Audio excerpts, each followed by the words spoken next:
الحمدللہ وحدہ والصلاة والسلام علی من لا نبی بعدہ اما بعد اعوذ باللہ من الشیطان الرجیم بسم اللہ الرحمن الرحیم۔ ماہ ربیع الاول کا مقدس مہینہ چل رہا ہے۔ ہر طرف آپ صلی اللہ علیہ وسلم کی سیرت کے تذکرے ہیں، اور اس ماہ مقدس میں اللہ کے رسول صلی اللہ علیہ وسلم کی پیدائش بھی ہے، وفات بھی ہے۔ پیدائش اسی مہینے کے اندر یقیناً وہ مبارکباد اور وہ قابل مسرت گھڑیاں تھی جب اللہ کے رسول صلی اللہ علیہ وسلم کو اللہ تبارک و تعالی نے اس دنیا کے اندر بھیجا۔ آپ صلی اللہ علیہ وسلم کی ولادت کے موقع پر بہت سارے واقعات جو سیرت النبی صلی اللہ علیہ وسلم کی کتابوں میں لکھے ہوئے ہیں، اور پاک پیغمبر علیہ السلام کی پیدائش 12 ربیع الاول عیسوی اعتبار سے 571 عیسوی اور 22 اپریل کا دن تھا۔ اللہ کے رسول صلی اللہ علیہ وسلم کی پیدائش صبح کے وقت ہوئی۔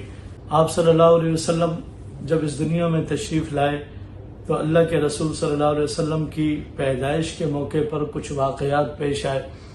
کہا جاتا ہے کہ کتابوں کے اندر لکھا ہے جب اللہ کے رسول صلی اللہ علیہ وسلم کی پیدائش ہوئی تو اسی صبح ایک تاجر آیا ہوا تھا مکہ کے اندر، یہودی تاجر تھا، اور وہ صبح اٹھ کر مکہ کے لوگوں سے پوچھنے لگا کہ آج کسی بچے کی پیدائش ہوئی ہے؟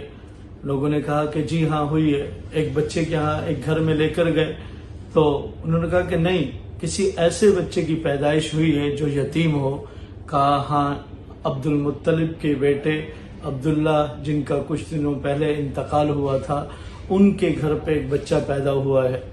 وہ یہودی اس بچے کو دیکھنے کے لیے آیا، اس نے اس بچے کو دیکھا اور دیکھنے کے بعد باہر نکل کر کہنے لگا کہ بنی اسرائیل کے اندر جو انبیاء کا سلسلہ چل رہا تھا وہ ختم ہو گیا، اور ایک قریش کے لوگوں تمہیں مبارک ہو کہ اب نبوت تمہارے خاندان میں آ چکی ہے۔ کہتے ہیں کہ کسرا کے محل کے اندر ایک بہت بڑی آگ جل رہی تھی، اس 1000 سال سے وہ آگ جل رہی تھی۔ لوگ اس کی پوجا کرتے تھے اور اس آگ کو بجھنے نہیں دیتے تھے۔ جس رات آپ صلی اللہ علیہ وسلم کی پیدائش ہوتی ہے وہ آگ خود بخود بجھ گئی۔ اس بادشاہ نے ایک محل بنا رکھا تھا، اور وہ محل اس قدر مضبوط تھا کہ اس کی مضبوطی کو ناقابل تسخیر سمجھا جاتا تھا۔ کہتے ہیں کہ جب آپ صلی اللہ علیہ وسلم کی پیدائش ہوتی ہے تو اس کے کچھ مضبوط پتھر، یا جن کو مقدس پتھر کا درجہ دیا جاتا تھا، وہ خود بخود گر پڑے۔ بادشاہ حیران ہوا۔ بادشاہ کو آ کر یہ خبر بھی ملی کہ وہ آگ جو جل رہی تھی وہ بھی بجھ گئی، اور دوسری طرف وہ پتھر بھی گر گئے۔ بادشاہ نے اعلان کروا دیا کہ کسی کتاب کا کوئی عالم موجود ہو تو اسے میرے پاس لایا جائے، اور اس عالم کو لایا گیا۔ اس کا نام عبد المسیح تھا۔ لکھا ہے کہ عبد المسیح سے بادشاہ نے کہا کہ یہ کیا ہو سکتا ہے، آگ بھی بجھ گئی اور یہ پتھر بھی گرے، یہ کوئی اتفاقی واقعہ نہیں ہے، اس کے پیچھے یقیناً کوئی راز ہے۔ کہا جاتا ہے کہ عبد المسیح نے کہا کہ مجھے بھی یہ بات سمجھ میں نہیں آتی، میرے ایک رشتہ دار ہیں، بڑے عالم ہیں، ان کے پاس چلتے ہیں۔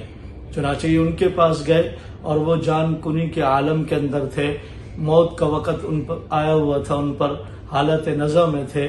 تو یہ جب ان کے پاس پہنچتے ہیں اور ان کو آواز دیتے ہیں تو انہوں نے آنکھیں کھول کر دیکھا، اور دیکھ کر کہنے لگے کہ بجائے اس کے کہ یہ سوال کرتے، انہوں نے خود ہی جواب دیا کہ ایک پیدائش ہو چکی ہے جس کا دین سارے ادیان پر غالب ہوگا، اور ایک وقت آئے گا کہ وہ دین ان روم، فارس، ان علاقوں تک بھی اس کا دین پہنچ جائے گا۔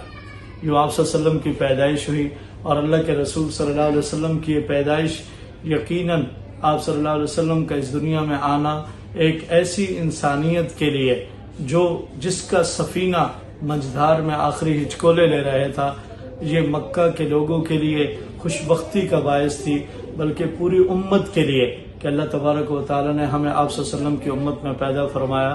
اللہ تعالیٰ سے دعا ہے کہ اللہ پاک ہمیں مقصد آمد رسول پر عمل کرنے کی توفیق عطا فرمائے۔